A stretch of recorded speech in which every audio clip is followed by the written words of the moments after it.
Is the exterior of your home or business covered in dirt, mildew, or mold? Driveway or walkway stained? Pressure King can make your siding, deck, vents, and concrete look new again with no damage. Pressure King has cleaned the exterior of houses and businesses all over Sumter County area. Usually it takes less than a day and costs less than you would expect. Call AJ at 352-457-7209.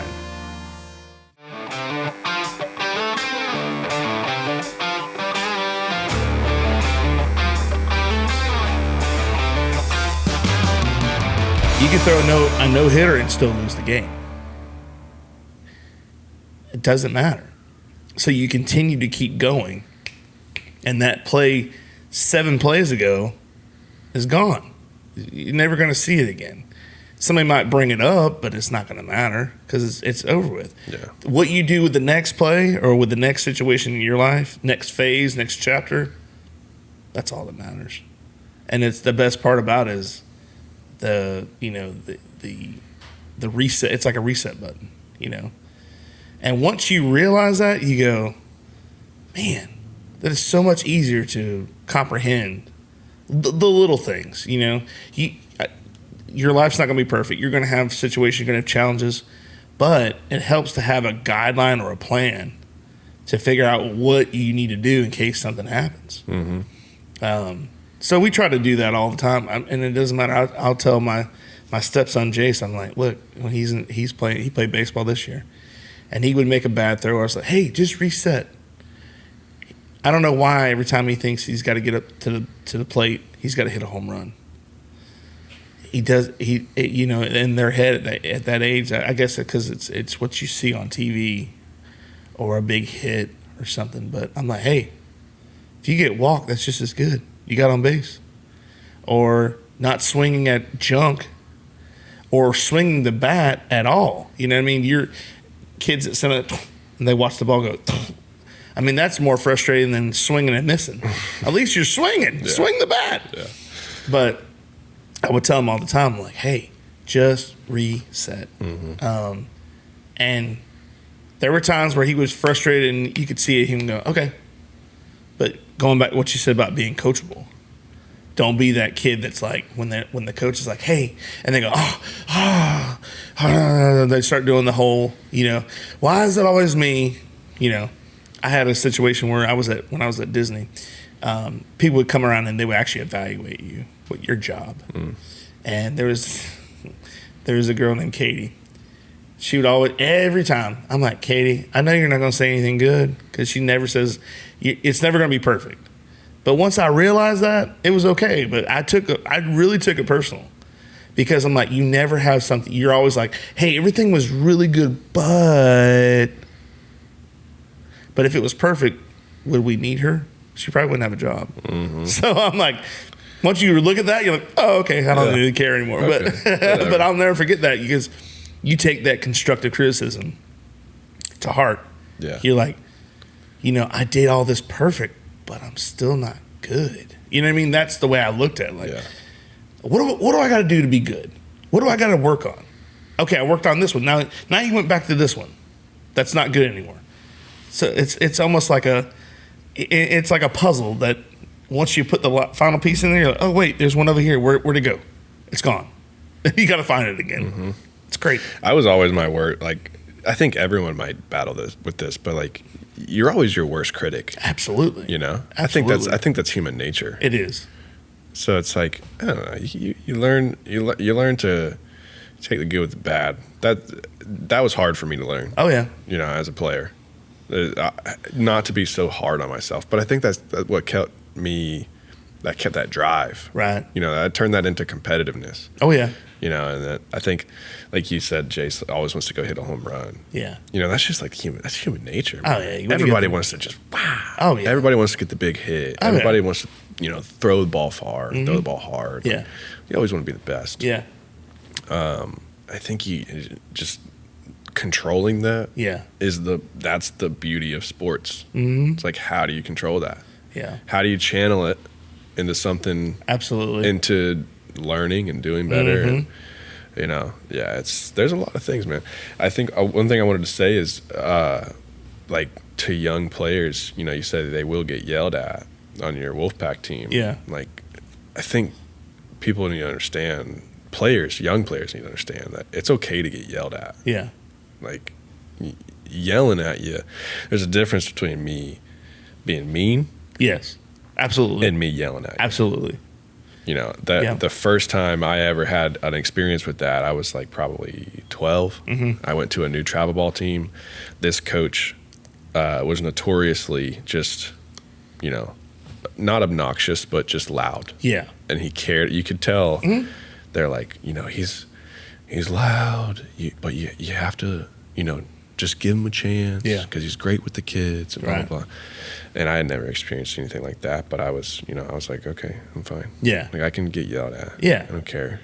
And the first thing he said, it was like, he's like, don't listen to how I say it. Listen to what I say. Mm-hmm. And there's a funny story that my dad loves to tell too. And it's one of my first outings with that team. We're like 12 years old. Yeah. And the coach told me, he was like, I want you to hit the next guy. I want you to put it in his ribs. And I'm 12 years old, you know, and I'm like, I don't want to hurt the guy, you know, just being childish. Yeah. And I didn't hit him, and he came out to the mound and he got in my behind. Yeah. He just put his hat underneath my hat. He's right in there, and he's like, just bah, bah, bah, on the mound. Yeah. And pulled me. And I was like, you know, I go in the dugout. I'm like, why did I just get pulled for not hitting a guy? You know, but it goes back to, you know, maybe it's a little bit exaggerated, but it's the accountability. There's a thing to do. Yeah. You know, I told you to do something and you didn't do it. And now, you know, this is what has to happen. Yeah. But now, I totally get it. Yeah. Like, why do we hit people? To send a message. Yeah. That's the chess match. Yeah. Of the it's game. a mental game. You know, it's a mental game. Mental game, yeah. You know, I'm not telling you to do it just because I'm being mean. Right. Where there's no reason for it. So, and that's just a silly story about, you know, how to handle that. Yeah. No, we do. Again, I don't want anybody thinking that we are mean to anybody. I'm just saying we are loud because it's loud out on the field. Yeah. Oh my gosh. It's loud in life, brother. It is so loud on that field. It's loud in life. It is, absolutely. Catfish Johnny's Restaurant, serving the Lake Pennsauken and surrounding areas since 1990. For the last 33 years, we have strived to serve great food at great prices and a friendly, casual atmosphere. If seafood isn't your thing, our burgers or wings are the best around. We have daily specials too. Check us out on Facebook or Instagram for more information. Things get loud. Especially, it doesn't matter if it's baseball or football. There's so much going on. There's so many distractions that you have to, and especially baseball's a little bit different because you're 10 feet from your nearest player, basically. Football, you could be 50 feet. So I've got to be even louder. And I coach D-line, and they're right there with everybody, so they can barely hear. So we would have calls, play, calls and stuff, and they, for the most part, we did the sign language, we did the calls by the signing, and they loved it. They picked it up. They were good, but we expressed to them, like, look, Jeremy told him, Coach Jeremy Bryant, he says, guys, I'm gonna tell you what, I used to have a coach. He said, when I'm yelling at you, that means I'm coaching. When I stop yelling, it means I'm done with you. I'm not. I don't care anymore. And he goes, so we highlight that, and we say, look, we're not being mean. Sometimes you can't hear us, and we have to be extra loud. But don't take that as we're being mean. Please don't, because we don't want. And the worst thing you can do is have a kid shut down. Yeah, because they're done. You might as well just go over to the bench. You're done. You can't revive them. I mean, there are pro athletes that you can't revive. Once they're pissed and do something that they shouldn't have done, they either get ejected or I mean, it's like, I saw. Was it Adolis Chapman? Is that how you say it? Araldis? Yeah, Araldis Chapman. He got thrown out after he didn't like something, and he said something. He had his glove over his mouth, and he said something. Now, I don't know what he said because you can't hear it, but that umpire did not like it, and he threw him out. And he was like, "What? Like, wait, what'd I say?" Yeah. So then now you have to show your butt because you got thrown out, and you might as well make it worth it, you know? Yeah. But I stress that to our kids. I'm like, look, I was like, listen, we might get loud, but we care. Mm-hmm. We do care. We went my second year. This will be my fourth year coming up. My second year, we went to the district championship and won it. And that was the first. That was the first group in 8U. We were in 8U then. That was the first group ever to win a district championship out of all the Wolfpack we've had. So it was a major accomplishment for our group. Then we went to the playoffs. We went to Jupiter, beat Jupiter. We put the ball on the ground 5 times, bro. 5 times. And our kids battled back and we won the game. I mean, they should have. Jupiter had that game in the bag, mm-hmm. And our kids persevered and they came back. They won it, and I was so emotionally like. People are gonna say it's 8U football, man, but they don't see the work that's put in. Just like high school football, doesn't matter what level of football it is. If you're working with young athletes and you see the hard work and dedication, you don't understand all the hard work, and when the success comes, you're emotionally tied into this. Mm-hmm. And I'm like, I had sunglasses and I'm crying, and I'm just like, I'm very proud of you guys, and I'm just like I'm so happy because we should have been done, but they played so great and came back, and they just this adversity, they just overcome this 5 turnovers. Anytime you have 5 turnovers in the game, you're not going to win. You're done. Yeah, you're done. They came back, and it was a great weekend. I mean, we went down there for the weekend. It was a great weekend. It would have been horrible if we'd have lost. We'd have been like, God, go down here to this trip, but we made it further than anybody else. The next weekend we played. It was funny. We went to Jupiter. The next weekend, we went to Mitchell High School in Newport Richey and played a team from Miami. They drove all the way up. It was Coconut Grove. Oh, yeah. They drove all the way from Miami. They left at like 2 a.m, and they beat us because they had like 18 kids on the team. We had like 35. Mm. So with all the NPR and stuff, it killed us. It drained us. But I was so proud of them that day. But I mean, but that's what I'm saying. Like, you go from that extreme to the other. Like, guys, I can't be mad at you, and I'm over here crying like a baby. Like, you know what I mean? Because I'm so proud. I mean, you can't have both. Mm-hmm. You got to know that they go hand in hand. You know, you take the good with the bad. And I mean, there's been times where, I mean, those kids, they're so funny. I mean, some of the things they do, you're like, oh my gosh, what are you thinking? And I'm like, and I'm looking in my head, I'm like, was I like that when I was a kid? Like, I don't remember being that way. Like, they're just like wacky, like crazy. Mm-hmm. Some of the things they say and do, you're like, man, I hope I wasn't like that. But I mean, it's not bad, but it's like, my poor mother. Yeah. Yeah. I'm starting to see that. You start seeing that once you have your own. Yes. Yeah. Sometimes I'm just like, what are we doing? What? Like, there's some things that happen that I'm just like, I don't know. Maybe it's her genetics. I don't know. Maybe I gave it to her. Yeah. But yeah, kids are funny, bro. Jace will say something and it'll be hilarious. Mm-hmm. And I'm like, I was like, yep. With my help, he could be the best. My daughter's going through I wouldn't say going through. It's just her personality. She's very sassy. Oh, really? She's a good kid, but she's sassy. And I was doing something the other day. I was like washing my hands or brushing my teeth in the house, and she goes, "Daddy, I want to go on the golf cart. because we have a golf cart and we just ride around the neighborhood and stuff. She's like, I want to go on the golf cart. And I said, okay, well, not right now. Like, I'm brushing my teeth. I'm busy. She goes, well, I need you to finish up and meet me on the golf cart.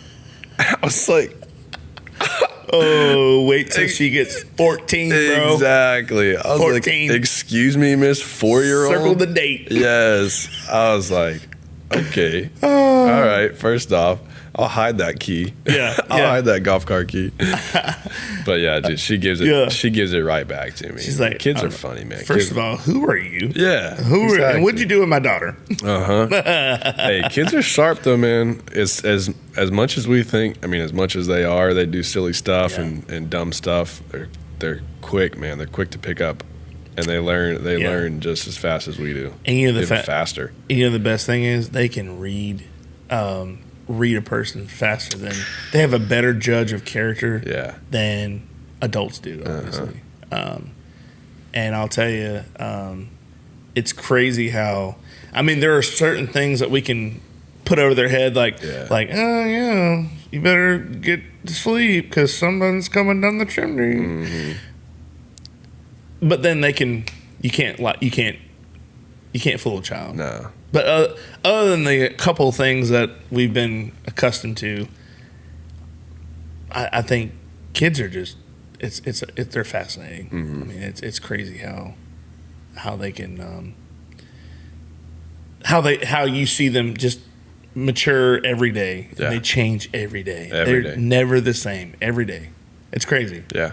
We all think because it's been a while since we were kids. We're like, well, I'm much older now, but I mean, obviously we're changing every day. You grow every day, but these kids you're seeing it right in front of you.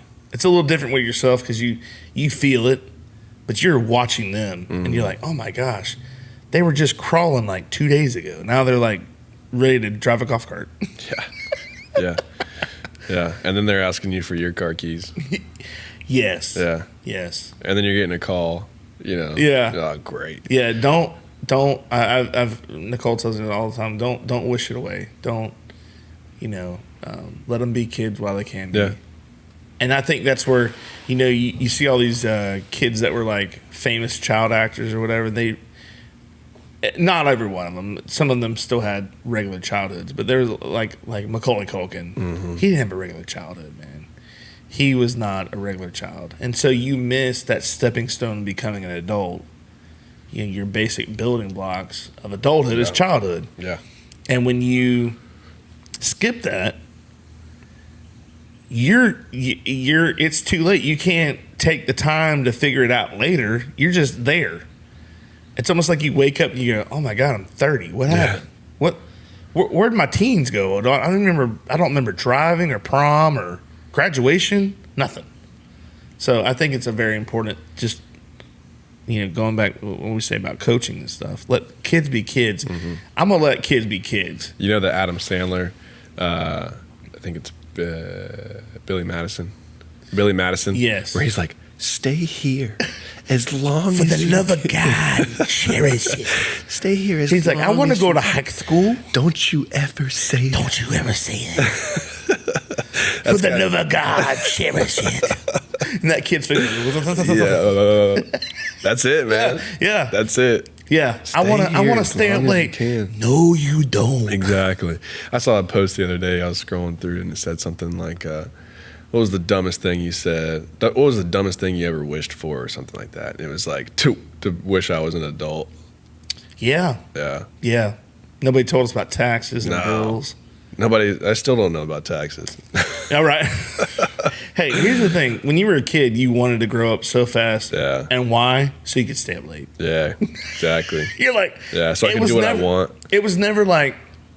I never heard a kid say, I want to be an adult because I want to get a job. Yeah. Obviously... I just want to do what I want. Yeah. I mean, it's like, I want to do what I want. Mm-hmm. That's basically it, but they don't specify, and I wish somebody would tell me what to do, man.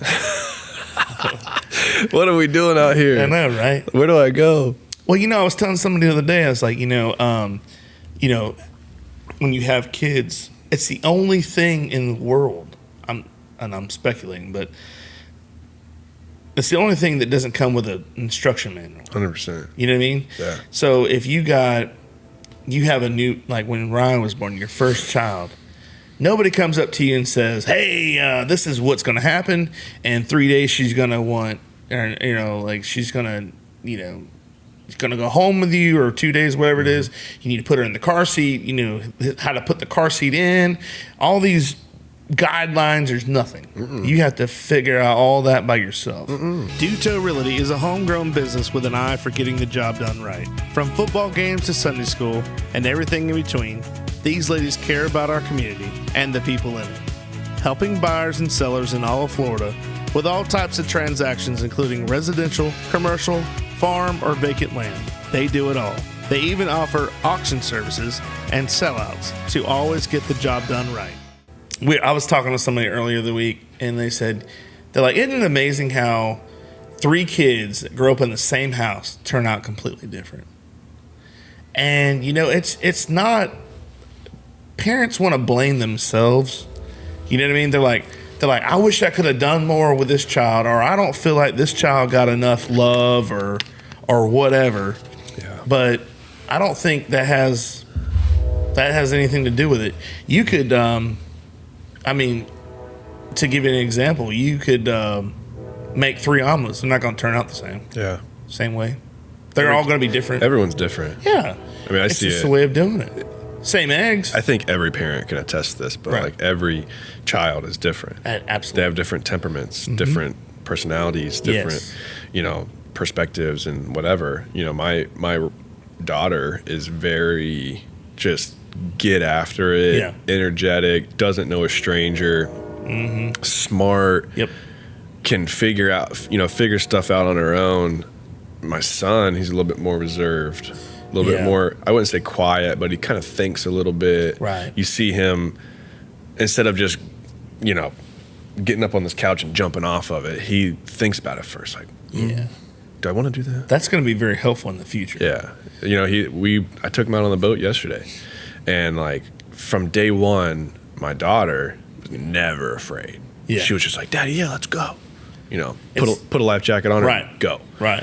Jace, he gets on the boat and he's like, he's a little timid. Yeah. And I just have to take that. Yeah. I can't be like, well, your sister was never afraid. Like, no. Yeah, that's not a fair assessment. No. But just say, hey, all right, buddy. Yeah. Now I you're just not ready. I gotta handle you a little bit different than I handle Riley. Right. And I still want to accomplish the same thing with you. Still want you to love going out on the boat with me. Right. So there's no need to be afraid of it. Absolutely. But I'm not just gonna like throw you in here and go do crazy stuff. Right. You gotta kind of ease him into it a little bit. Right. But then once he gets his confidence up, now now he's just another kid. Absolutely. Now he's just like Riley. Now he loves to go have fun on it and do this and do that. Like, he's not afraid of it. But they're just different people. Yeah. They're different people. Well, it's just like, that first child. I was the first child. So, mom and dad are like, well, we were kind of protective about you, which rightfully so. It's the first child. Mm-hmm. But the first child's always going to figure out, because it's always new. Everything's new. The parents are going to do everything new with that first child. Okay, the first daycare, first time of graduation, whatever. But there are also kids that are like you're saying, like Jace, where he might be one of those kids that I already know without doing this that it's not safe to put a paperclip in the electrical socket because I've seen somebody else do it, or I'm just that kid that knows already. But then that first child, I'm not saying Riley would do that, but the first child's like, hey, I want to see what this does. Yeah. Oh, I learned. And then you either distinguish, either I don't do that again or I'm just going to hurt myself. Yeah. But being curious like that in life but being reserved as well, I think it's just, like you said, different personalities and stuff. So, and you'll see this as, if you ever have your own, you start to see, talk about accountability. Yeah. Is when you start to see yourself in that kid. Oh my gosh. Good or bad. Yeah. Oh yeah. Yeah. If they spout something off that you say all the time. Yeah. You gotta be good careful. Or bad. You gotta be careful. they say it and you're like, whoa, yeah, that's me. Yeah. I say that. Yeah. Good or bad. Yeah. Or if they do something, or like I see in Jace's personality, I see that naive, kind of borderline quiet kid that likes to assess things before, I did that. But at the same time, I see myself in Riley as well, where it was that boastful, athletic kid that liked to go have fun and just jump in and do something, and doesn't know a stranger. Like, I could play both sides of the coin, and you see that in both your kids, and same thing with, like, you see your wife in them as well. You're like, it's a melting pot of it all, and it's like, it blows your mind, dude. Pat's Taps at Catfish Johnny's. Pat's Taps is Lake Penosofsky's newest tap room, offering 14 rotating craft beers on tap. We also offer bottled domestic beers, seltzers, ciders, and wine, as well as a variety of appetizers and puff. Our family-friendly tap room is a great place to come hang out and enjoy some one-of-a-kind craft beer. You can find us on Facebook, Instagram, or the Untapped app. That's when your wife's gonna say, you act like your father, or you're gonna say, you act like your mother. Yeah, my mom says it all the time. Yeah, all right, Greg Goblay, Junior. I'm like, whenever Jace is snoring, I'm like, yeah, that's your mom. Yeah, it's all the negative stuff. I was like, oh, his feet stink. Oh, that's your mom. You got that from your mom's side. No, yeah, it couldn't be me. Yeah, no, I mean, come on. No. Especially an athlete. My feet don't stink. So, but my parents did. I mean, whether you like it or not, and it could be good or bad things. You pick up those traits, and it's not just sayings like you said right now, like Jace or Riley would pick up something you said and repeat it. It's mannerisms. It's my dad, when I was growing up, he could yell and I would almost pee myself. Yeah. Like he just had that voice. Yeah. So I knew when he was mad. Or, and I'm not saying he was mean or anything. I'm just saying he had that voice and he coached us. I could be at the neighbor's house, 1,000 feet away, and my dad could step outside and go, Billy! And I'd be in the house. And I go, oh, I gotta go. You start. I'm like, oh. You start moving a little different. Oh, I gotta go. Hey, good seeing you. Because but it was that trait. Yeah. And then on the baseball field, same thing. He was at third base all the time. He would coach me. He'd be at third base, and I was not a good baseball player, but I liked playing. I just wasn't very good. But I'd rather field. I hated batting. Hated it.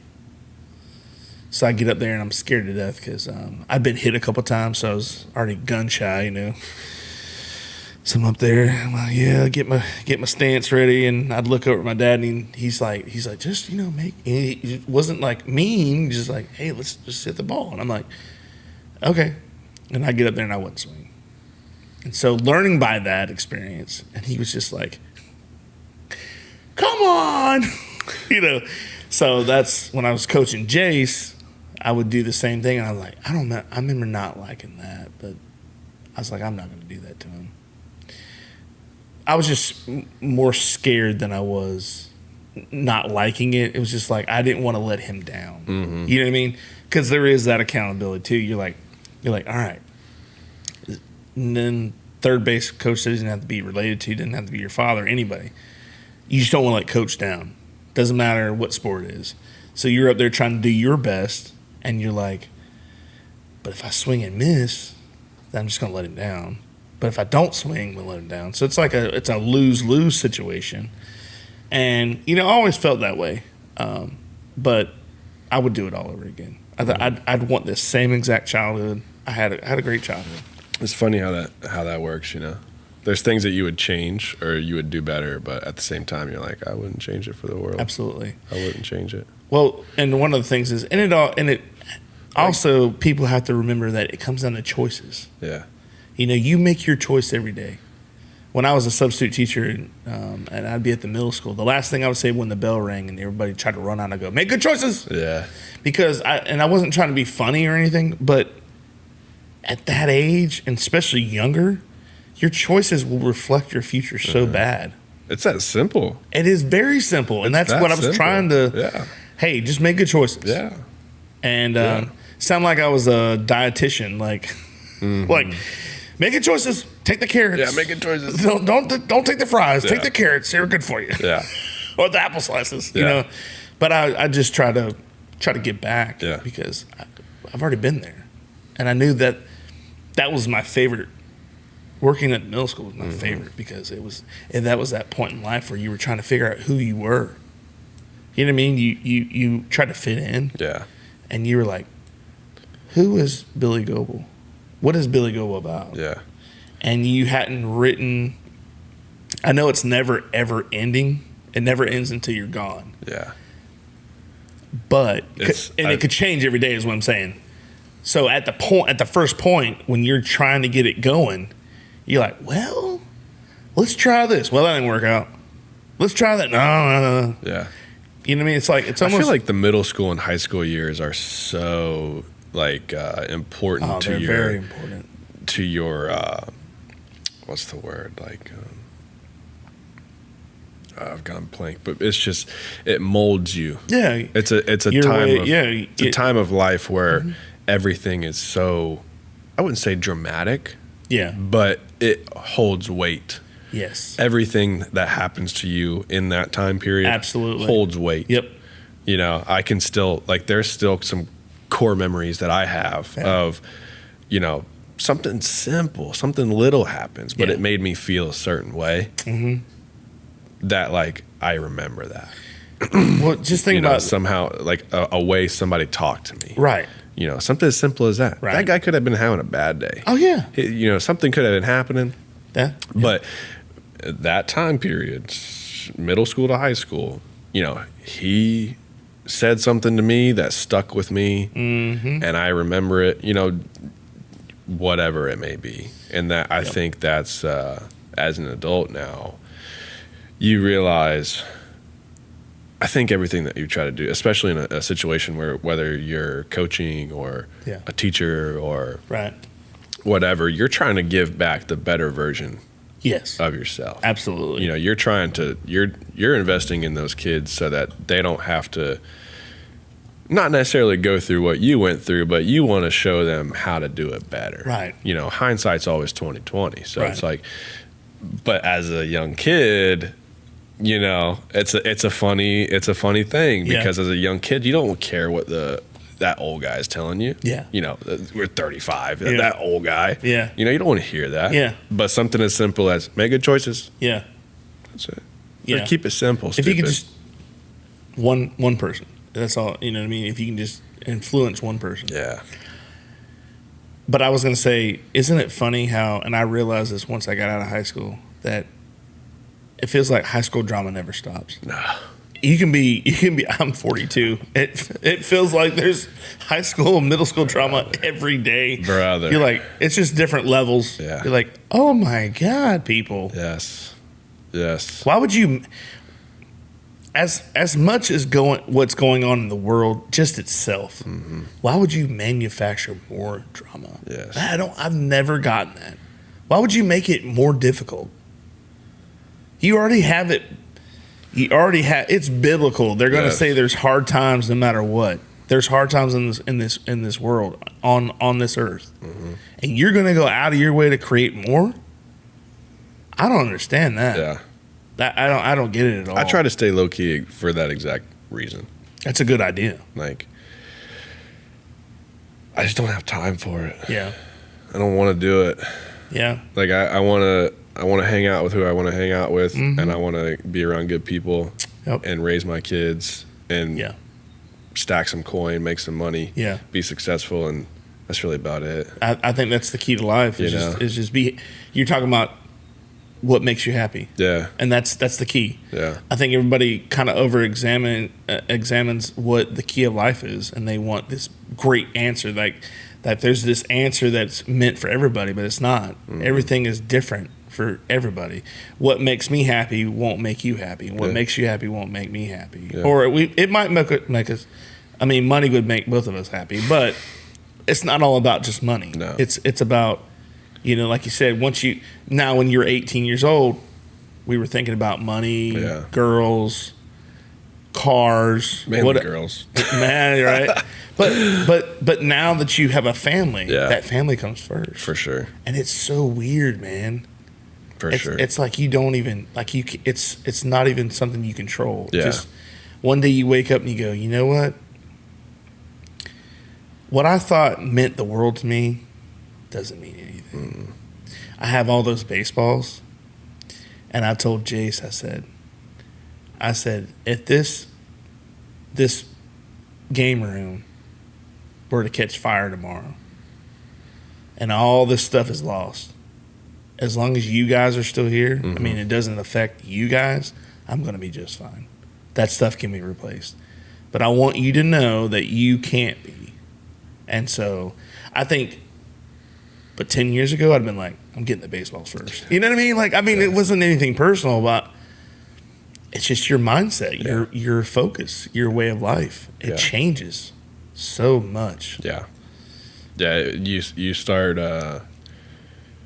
you just start cherishing things a little bit different. Yeah. There's a couple of non-negotiables that I've created since having kids, It's just that that can't happen. Yeah. Or I can't allow that to get in the way of my family. Right. Or, I think as a young man, where I am in life right now, it's like I'm in a place where I want to be successful and provide for my family and set us up for future, whatever. Yeah. 10 years ago, I was worrying about the next game. Yeah. I was worried about hanging out with my day to day. I was hanging out with my girlfriend or whatever. Yeah. You were just so day to day. Yeah. And it was like, when can I go hunting next? Or when can I go fishing next? Yeah. Or, this, that, and the other. Now it's like, it's just, that's just how life goes, man. Yeah. And I'm sure in 5 years, it'll be completely different. It'll change again, but it'll be for the better again. Yeah, for the better. But it's like, Nicole and I want to go on a trip, and I'm like, we're somewhere we haven't been, like together. Yeah. So you start looking at all these places, and you go, oh, I don't want to go there. We can't take, that's somewhere we could take the kids. I would have never said that 5 years ago. Yeah. I'd be like, let's go here. I don't care who's with us. Let's go. Yeah, Cabo. Yeah. I mean, let's go to Cabo. Well, we can't really take Jace to Cabo. Yeah, right. That's what I mean. It's like you have a new perspective of just your surroundings and it's like it just happened, man, and you don't even know it. It happens so fast that. But it's something that you never. I mean, you don't regret it because it's a great thing. Yeah. That's your story. Yeah. And I think even the bad things in your life, down your journey, your the whole journey that you've had, even the negativity, those people that came in your life and changed your route per se to get to point A to point B. If that person would have been any different, you would have been. Who knows where you would have been. But that person was there, placed in that spot for a reason. What's that, the butterfly effect, right? I think so. Butterfly, like it has that, your experience is your experience. Yeah. And it happened exactly how it happened for a reason. Yeah. If it happened any different, you would be completely different. Like there's, dude. It's crazy to think about that. You can't get caught up on like, oh man, it's got to be, I got to do different. I got to do this different or that different. And if that happens, then this will happen. Like, no, bro. Like, your life is your life. Yeah. Your life is your life. What's going on right now is exactly where you're supposed to be. So I wanted to touch base because we've been talking so much and it's been great. But I never really got to talk about your baseball career. Yeah. So we'll take some time. We're gonna talk about that. Now I did ask you about when you first kind of fell in love with it, and you were at a young age, obviously, because it took some time to kind of get into your own with the sport. You said you played Little League football, Little League baseball. Mm-hmm. Did you play? You played middle school baseball. We don't have a middle school team, but you played at that level. Yeah, I played like Dixie Youth. Yeah. Then you went into high school, Mm-hmm. and tell us a little bit about that experience. Who was your coach? You got teammates? Names. So I graduated in 2014. So that class I came up with through Dixie Youth. Man, we actually had a pretty good core group of kids that we all played through Dixie Youth and then into high school. I mean, you're talking Carl Graham, Jacob Brown, Quentin Morrison, Bo Hayes, Brandon Anderson, Trenton Upshaw, Jared Lozano. Those, they were 1 year older than me, but that's still the core group. Jared Lozano, Dalton Moss, Steven Lozano, Clay Simmons, Michael Ray. I mean, you had some players, man. Yeah. That area, that time we had some players. Yeah. Whether your water is supplied by a public municipality or a private well, for residential or commercial use, Purified Water Services LLC has the solutions to provide you with simply clean water. We offer a complete line of professional water filtration equipment and accessories. Soft water makes a difference you can see and feel. Water heater and appliances last longer with less maintenance. Iron and H2S filters eliminate iron stains and offensive rotten egg odors and protects your water softener equipment from iron fouling. No matter what your problem is, Purified Water Services LLC has a solution. Contact Kenny Williams at 352-446-2709.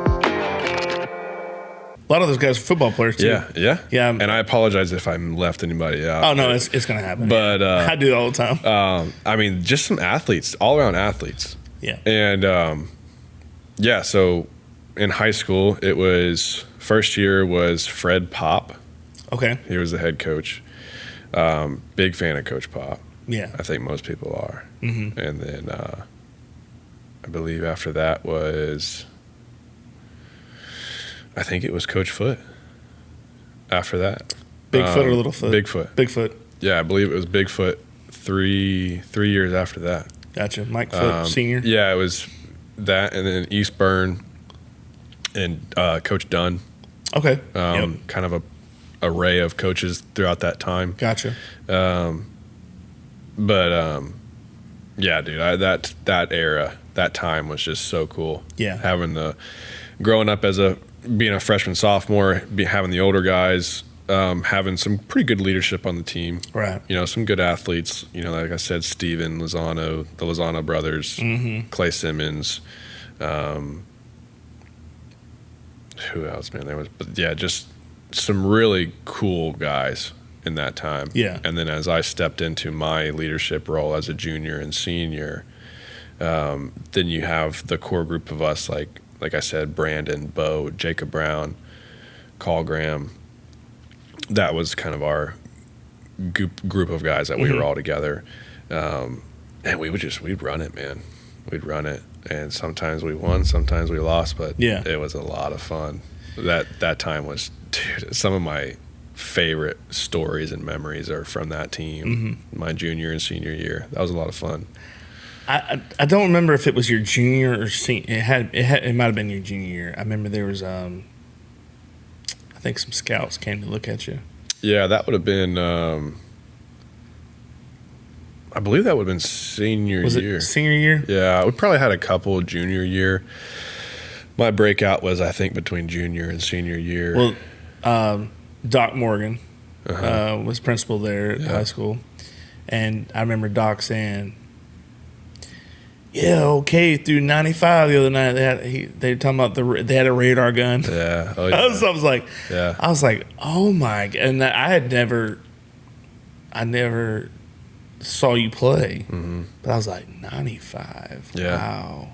Yeah, it was crazy. When he said that, I was like, okay. I was like, well, I mean, and he was talking about scout, somebody being there for, somebody looking at you. I forgot who it was, but because he used to go to the games all the time, and I was like, wow, this guy's pretty special if he can hum at 95 miles an hour, and he's, well, I guess you were a senior then, but I was like, man, he's got a lot of potential. Yeah. But yeah, you're a little bit younger than I am. I knew your brother, or know your brother, Kirk. I actually stayed at the house one time at your mom and dad's house. Really? Yeah. And so you're probably like a little kid, or Yeah, probably. Yeah. I was a little rugrat, probably.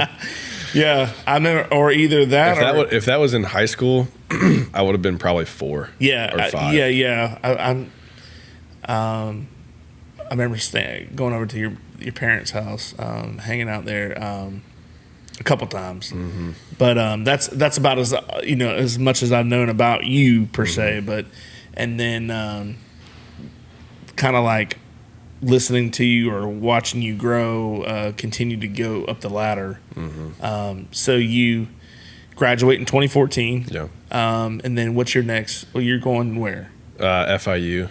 You go to FIU? Yeah, so I was blessed enough to get a scholarship to FIU down in Miami. Cool. Spent 2 years down there. Yeah, big journey there. Yeah. Going from a small town kid, and then to Miami as a 17, 18-year-old kid. Woo. Buddy. Yeah. A lot of change. Yeah. You go through a lot there. Yeah. But also, I mean, scholarship, going to college, you're down to Miami, weather's nice, but you're there by yourself. Yeah. It's time to start figuring it out. Right. Had a lot of fun down there. It didn't quite work out. I played well, but it wasn't quite a fit. Gotcha. With the coaching staff and this, that, and the other. So I actually, going from my sophomore to junior year, I got invited to play for the Cape Cod League up in Massachusetts. And that summer absolutely it blew up. Yeah. Blew up my baseball college career. Played really, really well up there. Transferred to University of Tampa my junior year. And best thing I probably could have done. Yeah. That was just a lot of fun. Our head coach at South Sumter right now, Cinto, he was there, so he can attest to it too if you ever talk to him. Just such a breath of fresh air. Yeah. And a program that's ran by, every coach there has big or minor league time, has played professionally. They know how to run it. Coach Urso there is an absolute legend. To come full circle after I had got into pro ball, I was in dadgummit, where was I? They were the Oilers. We were out in Southern California. Mm-hmm. I remember their mascot's the Oilers, but I can't remember what city that is. But his jersey number is retired at that stadium. Oh, okay. When they were I believe they were an Angels affiliate at the time. Mm-hmm. Angels or Reds. I think I want to say Angels. Yeah. But yeah, it says, number, I think it was like 22 maybe, and then Urso. And that's Coach Urso is at University of Tampa. And I was just like, full circle moment. To play under him, and then to see that now I'm a professional, just kind of added a different aspect to it. But it was really cool. Yeah, enjoyed the hell out of my time at Tampa. Didn't win a championship. Cinto did, and much deserved. It was kind of like, I think they have 7 now, 6 or 7. Oh wow! Since Urso has been the head coach there. Yeah, just a phenomenal. I have nothing but good things to say about that time. I have never been by University of Tampa. Never been there, like set foot on campus. Man, it looks beautiful beautiful. Because I would take. I used to work in Tampa, off over by the MacDill Air Force Base. I used to work at a costume shop, and I would take Kennedy across the bridge, and you'd see it before you get over the bridge. And, right there in downtown Tampa. Yeah. Golly. All brick. Yeah. From the back, it's beautiful. I mean, from outside, it's beautiful. A lot of history there on that campus, too. Got a bunch of cannons out front, right? Are they like cannons, or it looks like it might have almost like a military, I think, maybe off of Kennedy Boulevard. Yeah, I think so. The kind of entrance, the entranceway, right there yeah. some cannons, Yeah. but I know I think it's Plant Hall. Okay. If you're a history buff at all, I hope I'm not butchering this, but I'm pretty sure Robert Plant was involved in the railroad through Tampa. Gotcha. At the time, and I believe the Plant Hall, which is now a museum / classroom type thing, that was his house. Gotcha. And back in the mid 1800s, I think, when the railroad was coming through Tampa, he pioneered that. He was a big name in all of it. That was his house. Long story short, turned into a hotel.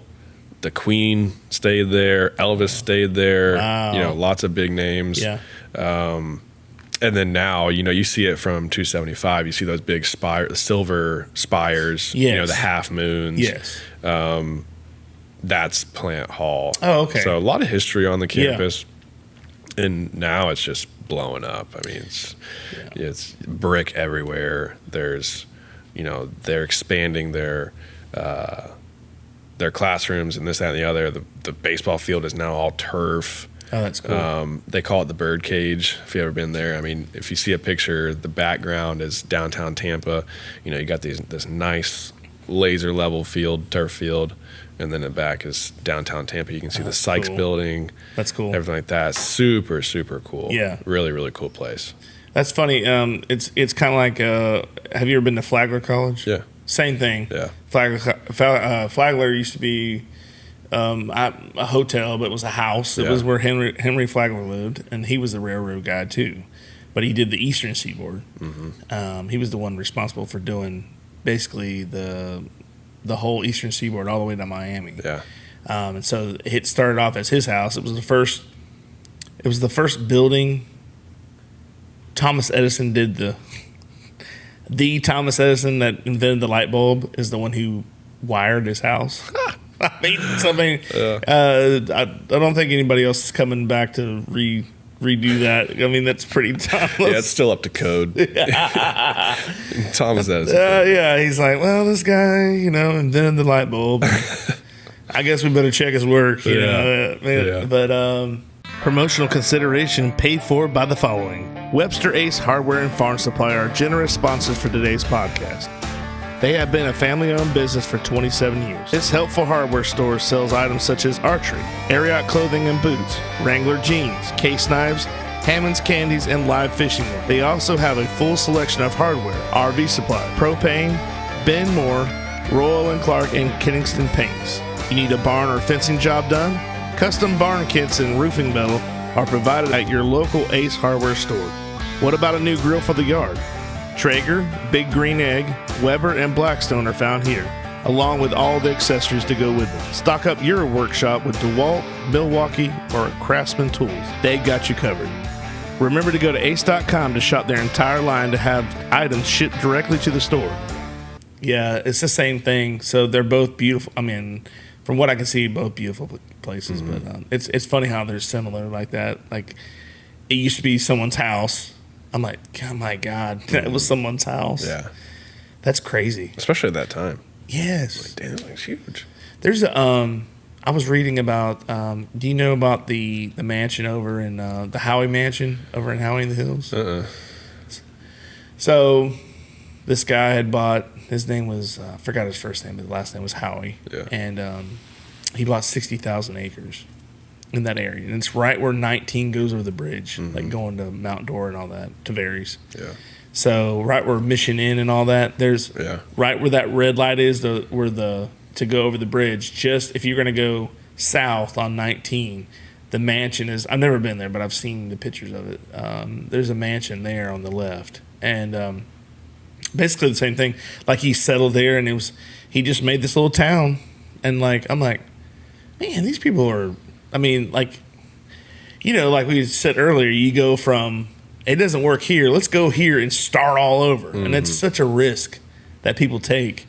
But it's so cool to see the history behind places in Florida that you're like, how did that town become a town? Like, how did Bushnell become Bushnell?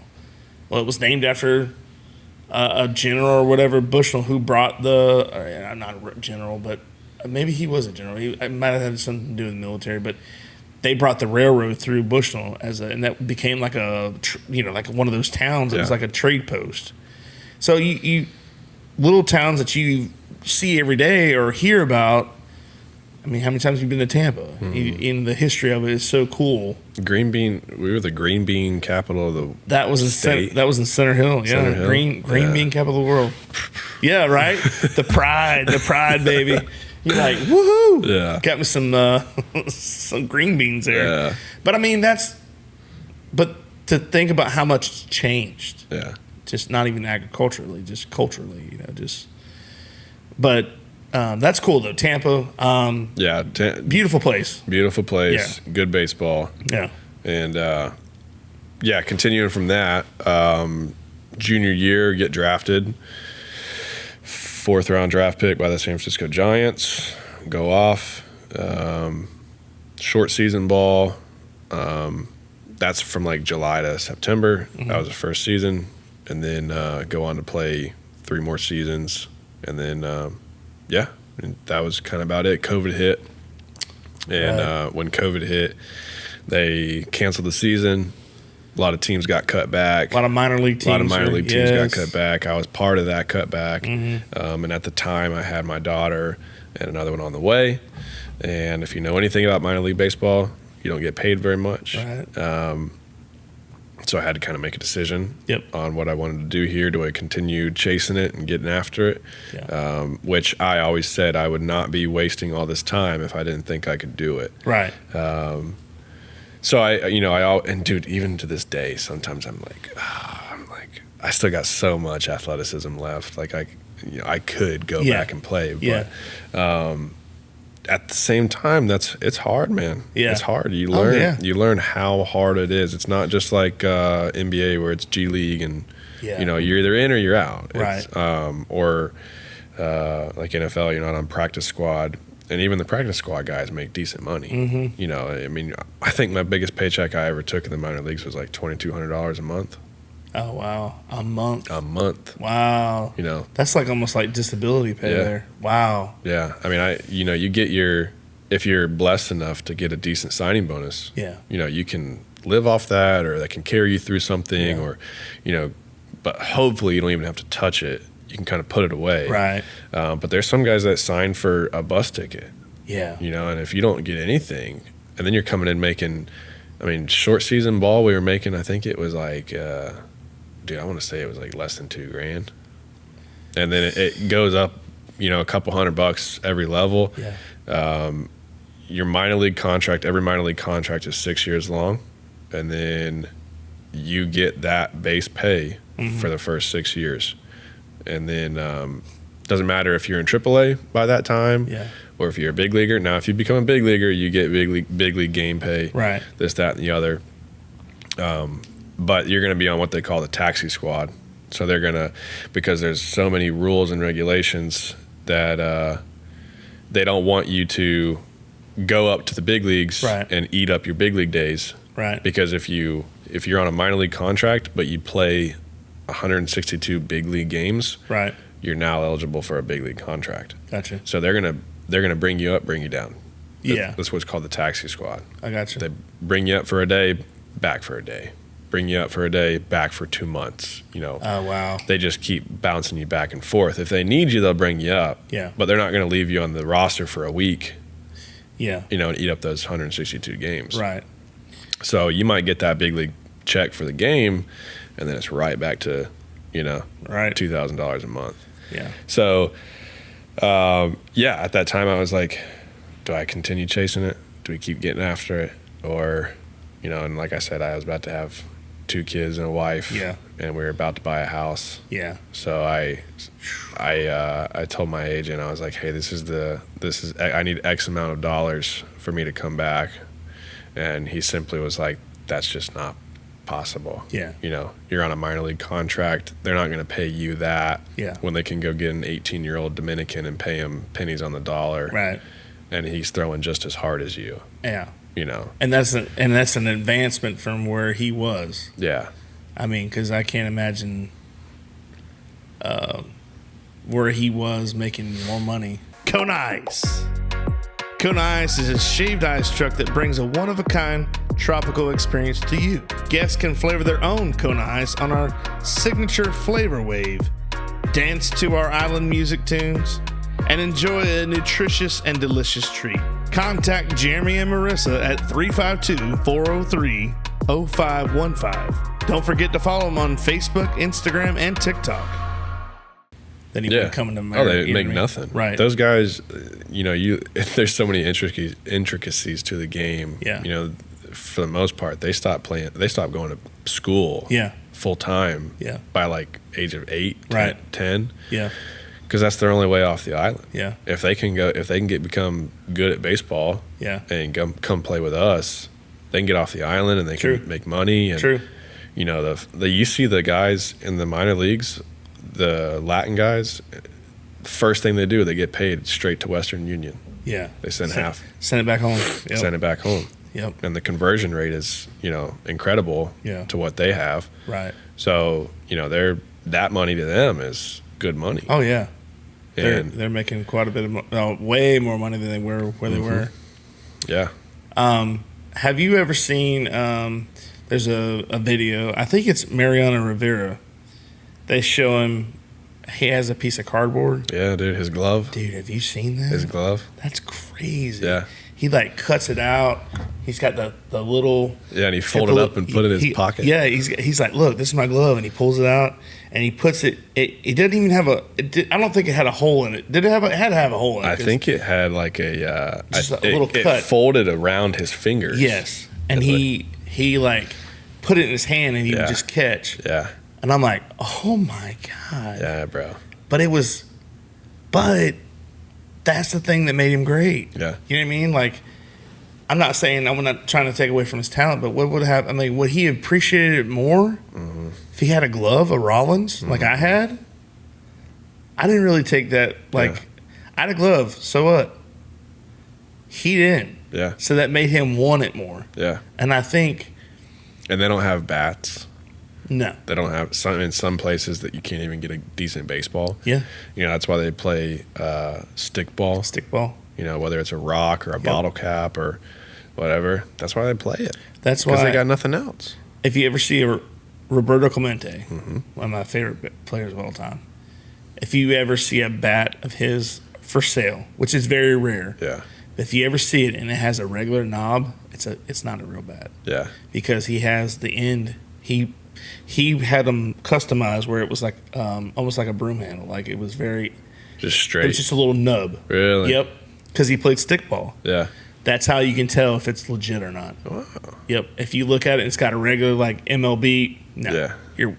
Somebody's just trying to get you out of some money. Dang, I didn't know that. But I learned that when I went to PNC Park in Pittsburgh, and they have a museum, and his wife had donated a bunch of his stuff, and I think it's Vera.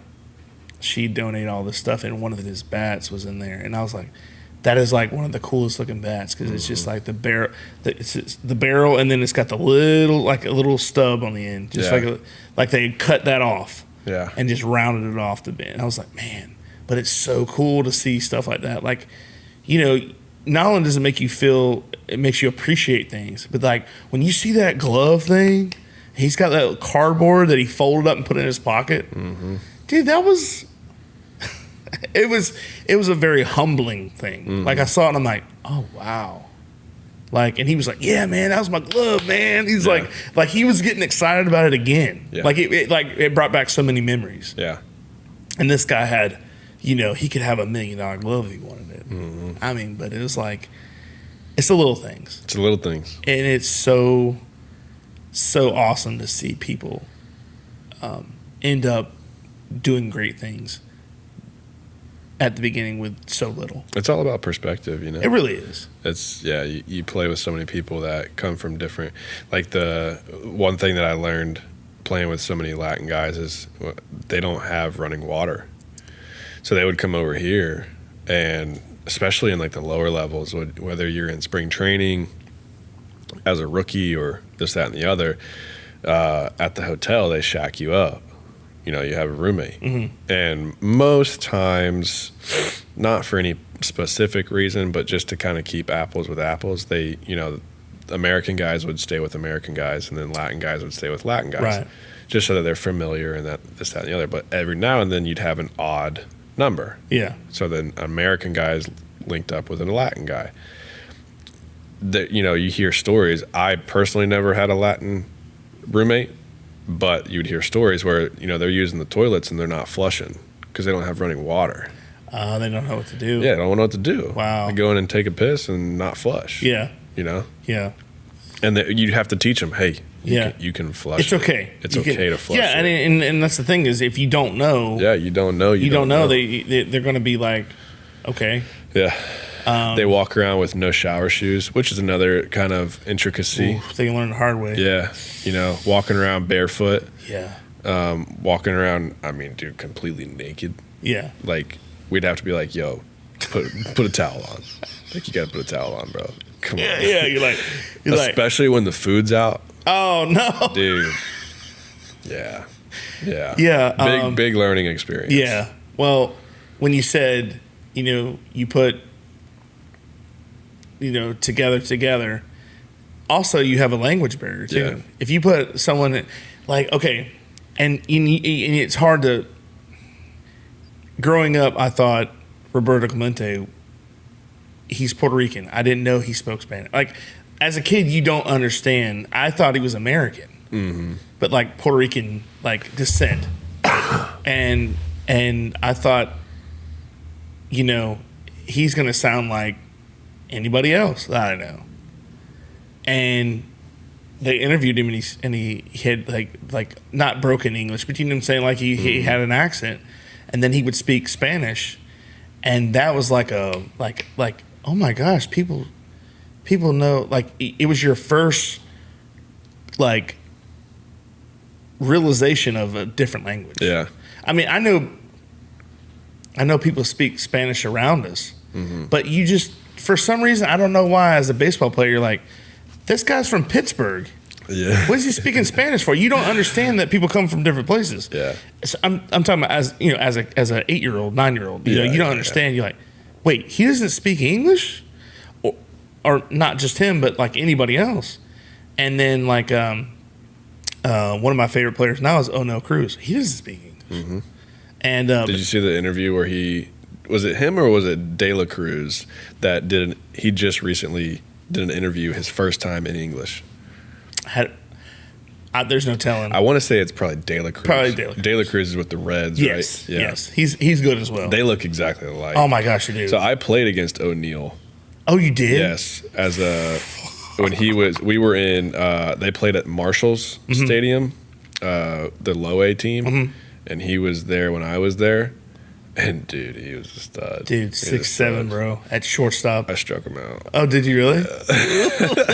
Well, but he also put a ball. He also put a ball on the roof of the adjoining building outside of the stadium, like ping ponged it off of it. And I was just, dude, the pop that he has. It just looks so effortless. Yeah. It looks like a pop up. It's like, oh my god, it cleared the wall. He's extremely tall. Oh, dude. Yeah, I mean, I saw him when he was still in his like baby deer. Stage, you know, he's 6'6". That's 6'6" shortstop. Yeah.